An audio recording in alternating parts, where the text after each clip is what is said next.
On February 23, 2024, Charlotte County deputies were sent to Charlie's Pub following reports of a woman suspected of driving while impaired with a young child inside her vehicle. Alarmed patrons at the bar informed officers the woman seemed severely intoxicated and unable to care for the child. Your call has been updated. Do you have another unit in that, please? Hello. Hope to go with the Sheriff's Office Traffic Safety Team. Reason I'm stopped at the Infinity is we had a call about your vehicle. They were concerned about your ability to operate a vehicle. Is everything okay? Right. Have you had anything, alcohol or anything to drink today? Are you on medications prescribed by a doctor? Well, anxiety. Okay. What? Yeah. How much have you had today? My anxiety med? We're right in the middle of the pharmacy. It's fine. Yes. It's fine. Last night. Okay. All right. What were you doing up at Charlie's Pub? I stopped because I had to use the restroom. Okay. Okay. Well, they're the ones that called. They were concerned about you being able to drive safely. All right. So I have another vehicle coming. How come you didn't, when I got out of the car to walk up to you, you didn't, you just took off on the access right there? Or did you not even see me? No, I stopped as soon as I saw you. No. No, I was behind you when you were at the stop sign. I was walking up to your car and you took off. Okay. I'm sorry. All right. Well, like I said, right now I'm just waiting. How old is the little baby? She's 2 and he's 7 months. Oh, okay. Her. Took her in the pub? Yeah, I just had to use You didn't take him? No. You left him in the car? I left vehicle running. I just had to pee. Okay. Tab 313's out with me. I'm going to do field sobriety, but she's got 2 babies in the car too, so I'll wait for a third to get here to watch them while I do her. At this time, ma'am, I am concerned about your ability to operate a vehicle safely. I'm seeing a couple of clues and indicators that believe that you may not be able to operate it safely. That I'm going to ask you to submit to field sobriety to make sure you're able to operate your Infinity safely today, okay? Will you do the exercises I'm going to ask of you? I will. All right. The first thing I'm going to do, Miss Patton, is I'm going to check your eyes. All right? So what I want you to do is stand with your feet together, arms at your side. You see that pen? I need you to focus on that pen. When I move it, I'm going to move it in a left to right fashion. You're going to follow it with your eyes and your eyes only, keeping your head completely straight. Do you understand? Yes, I understand. Do you have any questions? No, I do not. All right.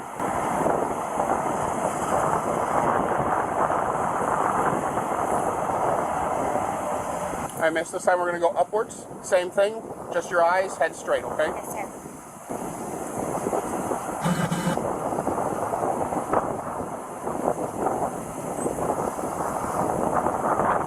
Relax for a moment. All right, this time what I'm going to do is I'm going to go around your face in a circle twice. You're going to follow it with your eyes only. After I make that second turn, I'm going to bring it in close to your nose. I'm not going to touch your nose, it'll be very close. Yes, sir. As mine, what I'm trying to do is get your eyes to cross. Yes, sir. Okay? Yes, sir.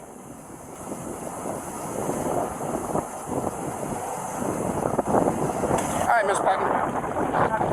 This white line that you're standing on, do you see it? Yes, sir. Do you consider it a fairly straight line? I do, sir. Is it free of any debris that could cause you to trip? No, sir.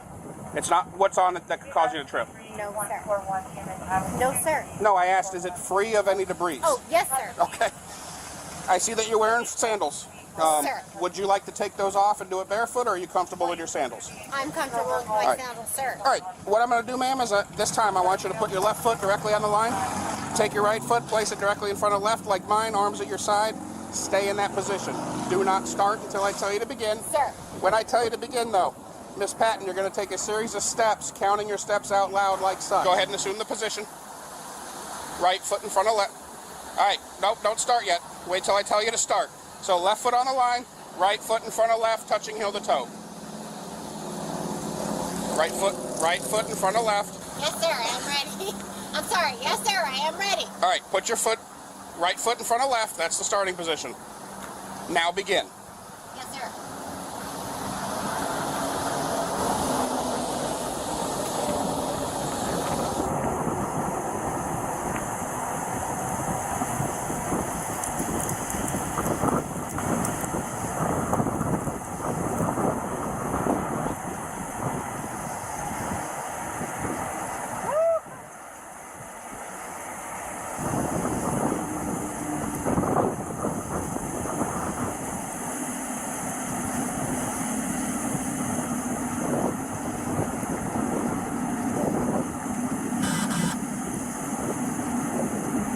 Miss Patton, do you remember the instructions? One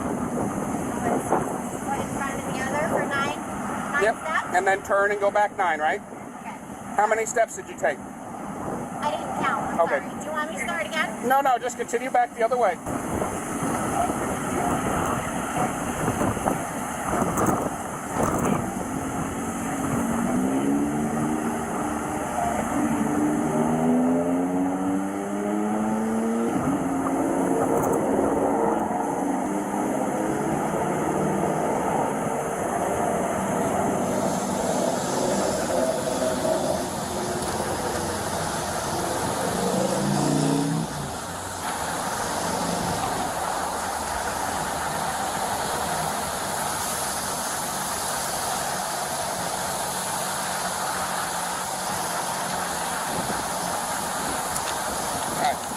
Come back there. How many steps was that? Honestly, I guess back. Okay. All right. I can do it again. No, we're fine. Do you have a stopwatch for me in a second? Just wait right here on this line for me. Yes, sir. We got 2 more exercises to do. Sir. Oh, no, I'll just have you keep the time. It's fine. Okay, yeah, let me get it ready. All right. The next exercise is called the one-leg stand. Sir. Okay. When I tell you to, you're going to take the foot of your choice and you're going to raise it approximately 6 inches off the ground. Sir. It's going to look like this. The foot will be parallel to the ground, your arms will be straight, your legs will both be straight. 6 inches is like a Coke can. Think about resting your foot on top of a Coke can. Sir. You're going to count out loud in the manner of such. 1001, 1002, 1003. You're going to continue to count until I say stop. Got it. I'm not going to tell you how long I'm going to have you do it for, but I will tell you that I'm about to do it longer than I'm going to have you do it. Sir. If at any time you lose your balance or anything like that, and put your foot down. Regain your composure, pick that foot back up, Sir. and continue counting where you left off. Sir. So if you have to put it down on a 5, when you pick it back up, make sure we start counting again at 6. Sir. All right. Again, both legs are to remain straight. Foot is parallel to the ground, 6 inches off the ground. Arms are at your side. You're looking at your foot, and you're counting out loud 1001, 1002, 1003, and so on. Sir. Any questions on what I'm asking you to do? No, sir. Do you have what foot do you want to stand on, and what foot do you want to I'm raise? going to stand on this, but can you block the wind? It's actually very strong. It is windy. right now. Like I said, I did just do it, but what I could do, I can stand to the side, but what I need you to do is I have no problem standing here. I just want you to yeah, block it. no. Do you have any physical handicaps or ailments that keeps you from doing this? No, sir. All right. So you're going to stand on your left and raise your right. Sir. All right. Begin.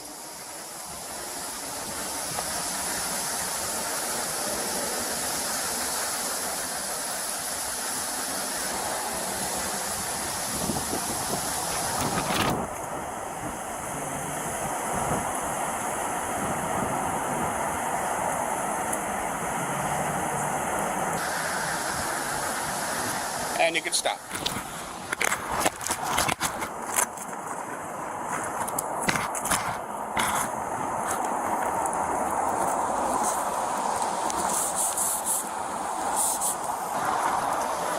All right.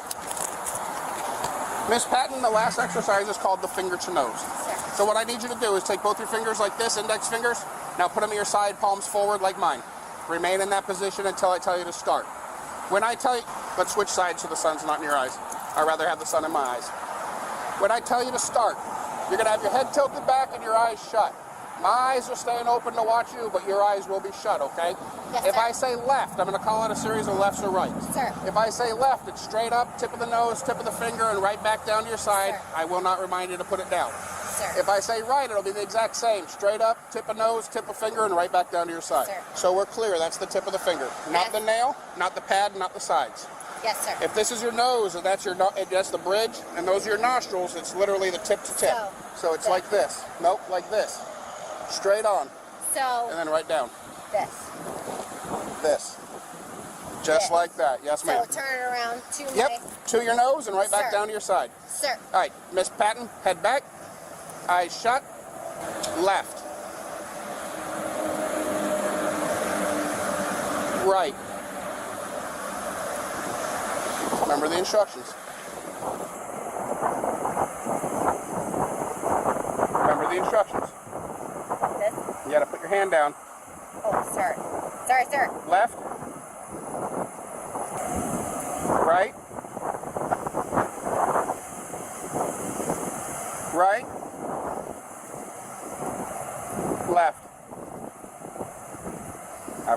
got one last exercise. It's a balance exercise. Sure. Face that stop sign real quick. I'm going to explain how to balance for you real quick in a minute.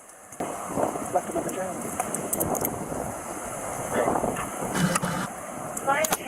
Miss Amanda, at this time you're under arrest for DUI. Do you have somebody that can come get the children? Who can come get the children? All right, we need to call him. I don't want to have BCF have to come out here for him. What's your husband's phone number? Tell me why I'm being cuffed. You're being arrested for DUI. Driving under the influence. And that influence encompasses alcohol and medications. You're being arrested because you're not able to drive that vehicle safely. The clues and indicators you provided me during field sobriety are enough to affect the arrest on you. So what's your husband's name? Charles. Charles. You want to tell me what I failed? It's not pass or fail, but I'll tell you that you gave me enough clues and indicators to arrest you. Oh, did I? Oh, yes. Absolutely. My anxiety medicine that I didn't tell you about have anything to do with this? Absolutely. My steroids? Absolutely. All right. If you look at your medication bottle, it says do not operate machinery. No, and It absolutely. that I didn't tell you about. Okay. It could be. I'm not sure what that is, but you gotta take a seat, Amanda. Picture yourself pulling into a familiar parking lot near the end of an ordinary day. The engine is still warm. The lights of nearby storefronts reflect off the windshield. Nothing feels dangerous. Nothing feels criminal. This is the kind of place where people pause for a moment, run a quick errand, and leave without consequence. Now picture this moment ending in handcuffs. Not after a chase. Not after a crash. Not after anyone is hurt. But here, before anything visibly goes wrong. Before voices rise. Before anyone believes they are in trouble. This is where a common legal myth quietly collapses. Most people believe that arrest only follows chaos, that custody only happens after recklessness becomes obvious. That jail exposure requires something dramatic, an accident, a refusal, a clear line crossed in public view. And for the first few seconds of this encounter, that belief feels completely reasonable. Nothing illegal appears to be happening yet. But the camera keeps rolling. Time does not pause. And the law does not wait for outcomes, only thresholds. Decisions that feel temporary begin to stack. Choices that feel harmless start to narrow the exit. By the end of this encounter, one adult will lose physical freedom. 2 children will be placed in temporary custody arrangements, and the setting that felt routine moments earlier will become the entry point into the criminal justice system. What matters most is not what happens next, but what has already happened before anyone realizes control is gone. The central legal question in this case is deceptively simple. When does a lawful everyday decision become grounds for arrest without any accident, injury, or visible chaos? Most people carry a powerful legal myth into encounters like this. The belief is that as long as no one is hurt, no law has truly been broken. That intent matters more than outcome. That explanations can slow or stop the process before it escalates. That belief is wrong. By the end of this video, you will understand why the thing she believed would protect her is exactly what made arrest inevitable. This case is not about punishment for a mistake. It is about thresholds. The moment when behavior crosses from personal discretion into legally actionable risk, whether the person involved recognizes it or not. Everything that follows hinges on that misunderstanding. What follows unfolds over a short window of time, in a location designed to feel routine. A vehicle draws attention not because of speed or impact, but because someone nearby becomes concerned enough to make a call. That single decision introduces authority into a space where none was expected. The interaction begins calmly. Questions are asked. Answers are given. On the surface, everything appears cooperative. There is no argument. No visible emergency. No immediate restriction of movement. At this stage, the situation remains legally fluid. But the timeline tightens quickly. Information begins to accumulate small details that do not individually trigger action, but together start to form a picture. Presence in a particular place. A brief stop that was not as brief as described. The presence of children who cannot independently protect themselves. Each fact narrows the range of legally acceptable outcomes. This is not a single event escalation. It is a convergence. The authority involved does not need proof of harm. The law does not require a completed disaster. What it requires is sufficient basis to believe that continuing the status quo creates an unacceptable risk. By the time the next procedural step is initiated, the encounter has already crossed an invisible line. The setting has not changed. The tone has not dramatically shifted. but the legal posture has. From this point forward, the process is no longer optional. The pivot in this case does not come from confrontation or defiance. It comes from disclosure. Everything changes here. Up to this point, the encounter exists in a zone of assessment. Questions are being asked to determine risk, not to assign guilt. The legal dynamic is still flexible because uncertainty remains. Authority is evaluating whether intervention is necessary or whether the situation can safely resolve without further action. That balance shifts the moment critical information enters the record. The presence of young children transforms the analysis. Not emotionally, legally. The standard is no longer limited to whether an adult can continue freely. It expands to whether others, who lack agency and choice, are being placed in potential danger. At that moment, the scope of responsibility widens. The moment that fact becomes clear, the legal dynamic shifts. This is no longer about inconvenience or poor judgment. It becomes a question of risk management under the law. The threshold changes from subjective belief to objectively reasonable concern. Once that threshold is met, discretion narrows sharply. From here forward, the encounter is governed less by conversation and more by procedure. The options that existed minutes earlier quietly disappear. What remains is a structured process designed to prevent harm before it occurs. And once that process begins, it does not reverse itself. The core legal axis in this case is not punishment for past harm. It is probable cause based on risk, evaluated under an objectively reasonable standard. Here is the myth that collapses first. If no accident happened, there is no legal basis for arrest. That is incorrect. The statute governing DUI and related endangerment does not require damage, injury, or intent. It requires a threshold determination, whether a reasonable officer, given the totality of observable facts, would believe the individual is not able to operate a vehicle safely. This is where explanation becomes irrelevant.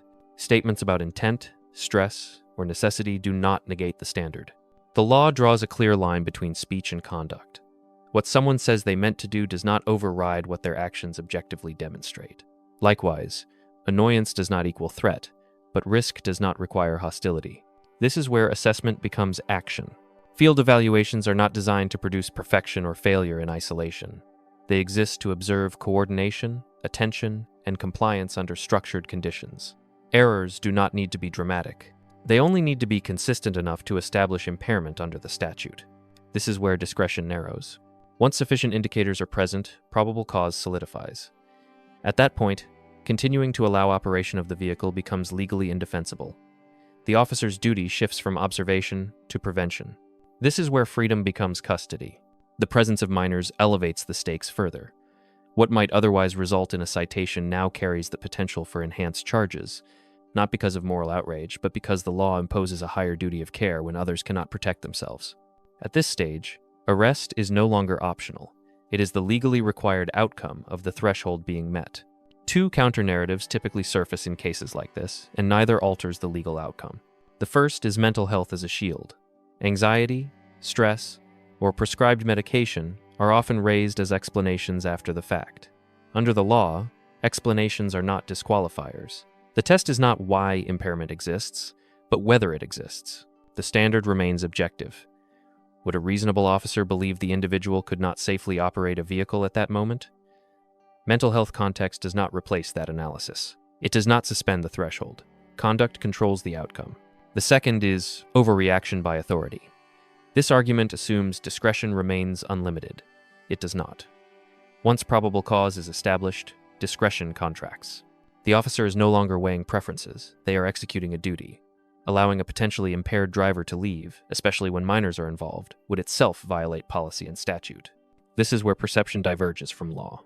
Force is not required for custody, aggression is not required for arrest, and empathy does not override obligation. The system evaluates behavior against standards, not narratives against feelings. At this stage, the process is no longer negotiable. It is procedural. What emerges from this encounter is not a diagnosis. It is a recognizable behavioral pattern. This is not a mental health diagnosis. This is a behavioral pattern. The pattern is rooted in authority, confusion, the belief that personal explanations can delay or reshape formal processes. It is reinforced by entitlement insulation, where routine privileges of daily life create the impression that ordinary rules flex in private moments. When pressure increases, responsibility is reframed as misunderstanding rather than risk. This pattern often includes selective compliance. Cooperation is offered until outcomes become inconvenient. At that point, accountability is experienced as unfair escalation instead of predictable consequence. The individual does not see themselves as opposing authority, but as exempt from its final step.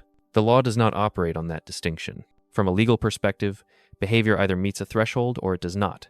Once it does, status, intent, and explanation lose controlling weight. The system moves forward regardless of internal belief.